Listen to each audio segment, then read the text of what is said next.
ఎన్నికల షెడ్యూల్ విడుదలైన ప్రకాశం జిల్లాలో ఎన్నికల కోడ్ను అమలు చేయడంలో అధికారులు నిర్లక్ష్యంగా వ్యవహరిస్తున్నారు. జిల్లాలో ఎక్కడా పోలీస్ చెక్పోస్టులు కనిపించడం లేదు. భారీగా తరలించే నగదుతో పాటు గిఫ్ట్ల రవాణాను కట్టడి చేయాల్సిన పోలీస్, రెవెన్యూ శాఖ అధికారులు చోద్యం చూస్తున్నారు. ఒకవైపు జిల్లాలో వైసీపీ నేతలు చీరల గిఫ్టులు పంపిణీ చేస్తున్నా అధికారులు అంటిముట్టినట్టుగా వ్యవహరిస్తున్నారు. ప్రకాశం జిల్లాలో తాజా పరిస్థితిపై మా ప్రతినిధి వెంకట్రావు అందిస్తారు. ఎన్నికల కోడ్ అమల్లోకి వచ్చిన ప్రకాశం జిల్లా పోలీసులు ఇంకా నిద్రమత్తు వేయలేదని చెప్పవచ్చు. జిల్లా వ్యాప్తంగా ఏదైతే ప్రలోభాలకు గురి చేసే విధంగా నగదు పంపిణీ కావచ్చు, ఇతర ఏదైతే గిఫ్ట్లు పంపిణీకి సంబంధించిన తనిఖీలు అయితే ఇప్పటి వరకు ప్రకాశం జిల్లా పోలీసులు చేపట్టలేదని చెప్పవచ్చు. ప్రస్తుతం మనం ఒంగోలు బైపాస్లో ఉన్నాం. ఒకసారి ఇక్కడ విజువల్స్లో చూడవచ్చు. ఏదైతే ఒంగోలు పట్టణం నుంచి బయట ప్రాంతాలకు వెళ్ళే సర్కిల్ ఇది. ప్రధానంగా ఇటు ఒంగోలు కావచ్చు, ఇటు ఒంగోలు నుంచి ఇటు నెల్లూరు కావచ్చు, గుంటూరు వైపు వెళ్ళే ప్రధాన జాతీయ రహదారి ఇది. రహదారి మీద ఒకసారి మనం విజువల్స్లో చూస్తున్నాం. ఎక్కడా కూడా పోలీసులు కనిపించని పరిస్థితి. ఏదైతే ఒంగోలు నగరం నుంచి బయట ప్రాంతాలకు వెళ్ళాలంటే ఈ మార్గం నుంచే వెళ్ళాలి. ఈ మార్గంలో ఎక్కడా కూడా పోలీసులు కనిపించడం లేదు.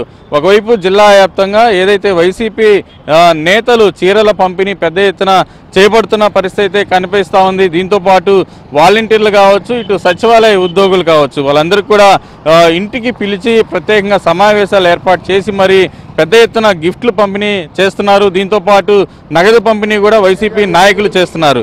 కానీ ఎక్కడా కూడా పోలీసులు వాటి గురించి పట్టించుకున్న దాఖలాలు అయితే కనిపించలేదు.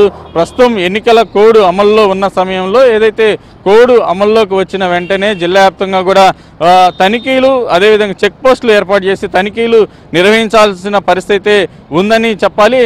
ఏదైతే భారీ ఎత్తున తరలించే నగదు కావచ్చు, ఇటు పెద్ద ఎత్తున తరలించే గిఫ్ట్లకు సంబంధించిన వస్తువులను కానీ ఇటు పోలీసుల తనిఖీల్లో పట్టుకోవాల్సి ఉంది. కానీ ప్రకాశం జిల్లాలో అటువంటి దాఖలాలు అయితే కనిపించడం లేదు.